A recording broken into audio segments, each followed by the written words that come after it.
Some quarterback injury updates unrelated to Monday Night Cramps. Drew Brees, activated to return to practice. A 3-week window is now open for him to return to the active roster. You get a little bit of a free roster spot here during this 3 weeks. He can practice. He doesn't count toward the 53-man roster. At some point, he needs to be put on the 53-man roster, whether or not he's ready to play. His status for Sunday is uncertain, said Coach Sean Payton on Wednesday in speaking to reporters. We haven't ruled anything out just because we don't have to. He's got a ways to go still, and he's someone we're not going to hurry back and just put him in the game. I think it was Jay Glazer who reported over the weekend that it's highly unlikely that Brees will play on Sunday for the Saints against the Chiefs. The more likely return for Brees would be Christmas Day against the Minnesota Vikings. And I've seen the 100% rule or something close to it. I think it was Shefty on Monday night that they aren't going to play him until he's nearly 100%. Anytime I hear that, I think we're holding open the possibility of riding with the backup as long as the backup's playing at an acceptably high level. And, you know, that's the ultimate balance that a team has to deal with. Do we want starting quarterback at whatever percentage he may be less than 100, or do we want backup at 100? It depends on who the backup is, and it depends on who the starter is. Yeah, and it depends on, you know, where you are as a football team during the season, right? I mean, I think that's another, you know, part of the conversation too. And where do you hold yourself in regards to the rest of the NFL as far as your chances to make a run in the playoffs or the Super Bowl? In a year where, yeah, of course the Saints would like to play in the Dome, and there's the whole Drew Brees and bad weather conversation and all that. But, you know, as we know, home field advantage is less important this year than ever before. So, okay, let's not sacrifice the season just to rush back Drew Brees 5 days earlier than he should or whatever. You know, so I think it's the smart move. They're clearly one of the best teams in the NFC. They're going to have one of the higher seeds. We know that. And that rib injury for his age, you know, we talked about it a lot. One, we know it's probably still delicate when he throws the football. But the big thing is he needs to be able to take hits and do that. And, you know, here's the other interesting aspect of this, Mike, too. Like, just I want to hear your take. You know, if you're the Saints, you know, you don't really want to throw a 90% or 85% Drew Brees out there in this game. And then what? Okay, maybe he doesn't play as well. Maybe you lose by 20 points to the Chiefs and Patrick Mahomes. You know, if that happened to where you have to play them in the Super Bowl again, I think that has a psychological effect on your football team a little bit, to where I don't know if I'd want the Chiefs to have that, you know, advantage on me, or my team to think that way, to where I would be reluctant as far as that's concerned too. You have a little Max Headroom action there with your I saw that camera hookup. Yeah, that was good. That was good. It actually had the Max Headroom sound effect there for a second. But you heard me, right? You could still hear me? So I heard everything you said. And right. Everything you said for a change made sense.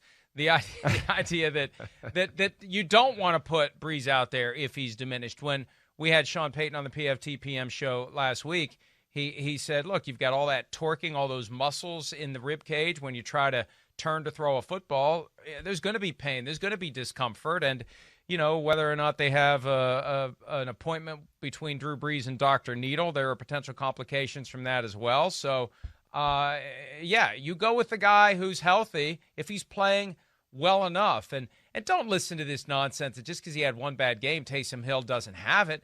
What quarterback is great every single week? Who's great every single week? And it wasn't Hill, it was the defense on Sunday that betrayed the Saints. You give up 250 rushing yards, doesn't matter who's playing quarterback. You give up 250 rushing yards, you're going to have a hard time winning the football game, Chris. Yeah, that's exactly right. I think the Saints went into the game, I think, with a little bit of arrogance. I think they just thought, hey, we're on fire.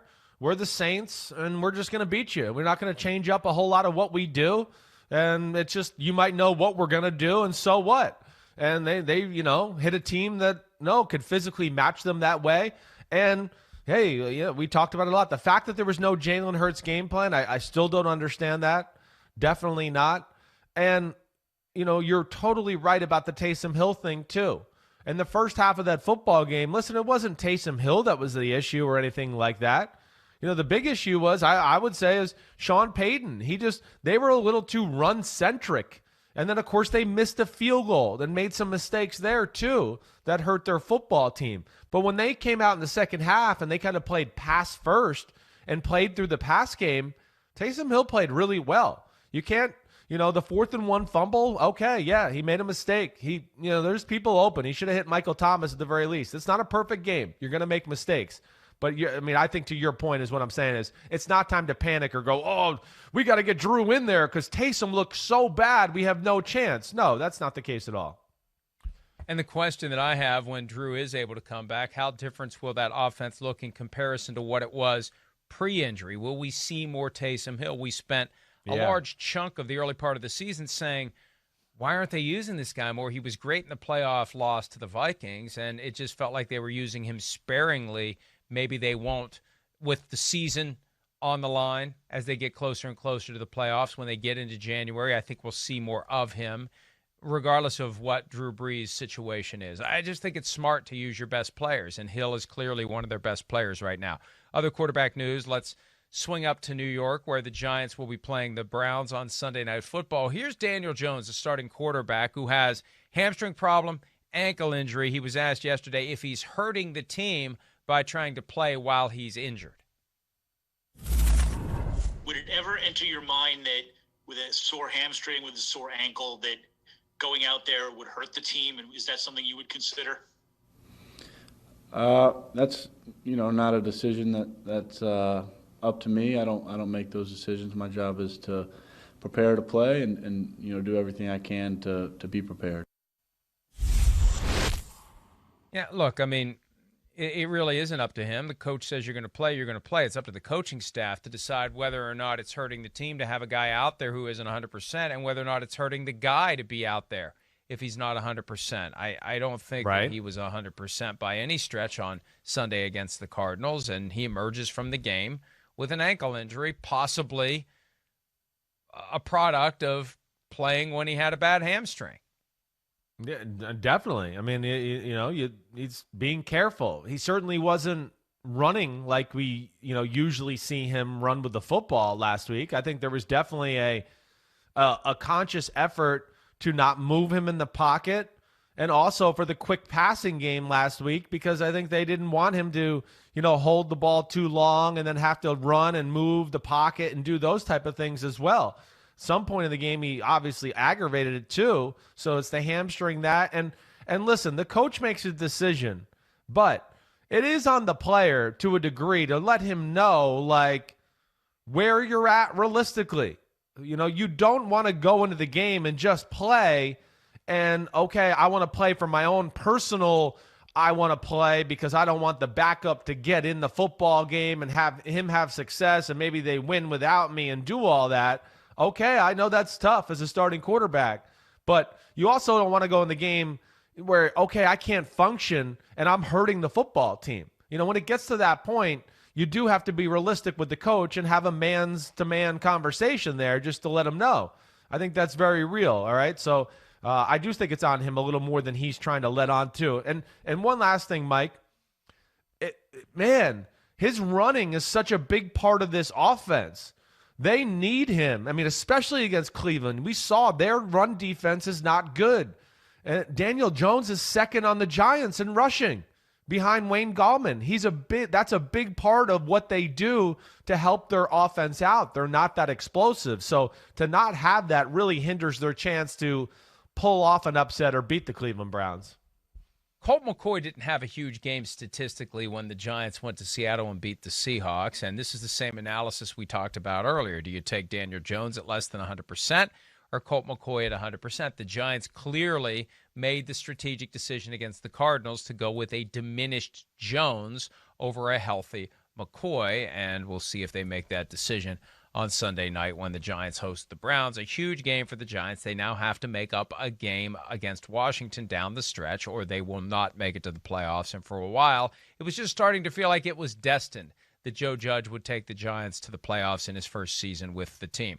A couple of other quarterback issues. Let's stay in the NFC East. Alex Smith, the Washington football team quarterback, calf injury. He says he feels all right, but he's uncertain if he can play on Sunday against the Seahawks. That would put the guy who had become persona non grata, Dwayne Haskins, back on the field. I mean, he didn't blow it on Sunday. I mean, when you have a great defense, it just, you don't need the offense to do much, but it's one thing to have Dwayne Haskins thrust into the game. It's another thing to give the Seahawks a chance to game plan for him if he's going to be the guy. Obviously, Chris, Washington has a much better chance of winning if Alex Smith is playing quarterback. Yeah, definitely. But I don't think it's crazy to think that they could somehow pull off a win with Dwayne Haskins.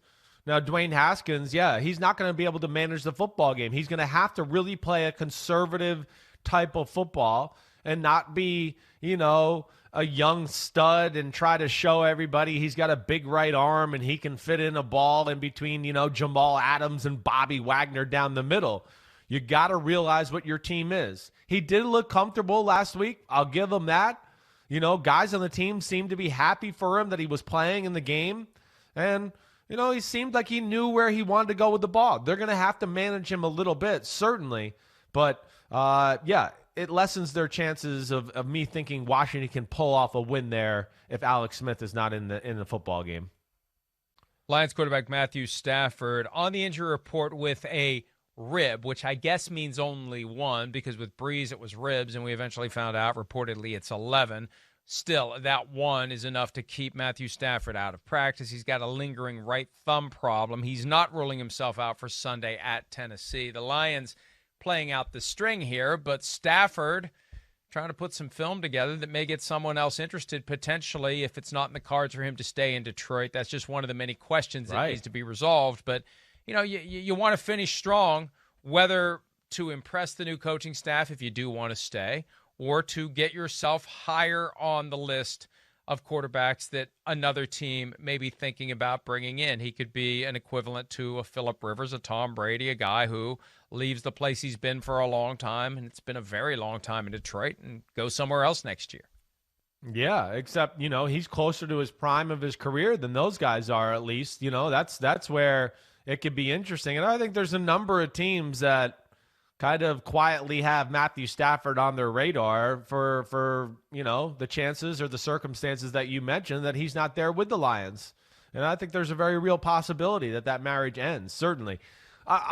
Matthew Stafford, if he can play in this football game, this Titans pass defense, we know it's crappy. So he can make things interesting. I really do think so. With their offense and the kind of the balance they have a little bit, that's a big game changer there. The Titans are going to move the ball at will on the Lions. That is for sure. I mean, Derrick Henry could have 200 yards rushing again this week. It's a very real possibility. But, if it wants to be a competitive game, they need Stafford out there to make some of those big throws that he usually makes.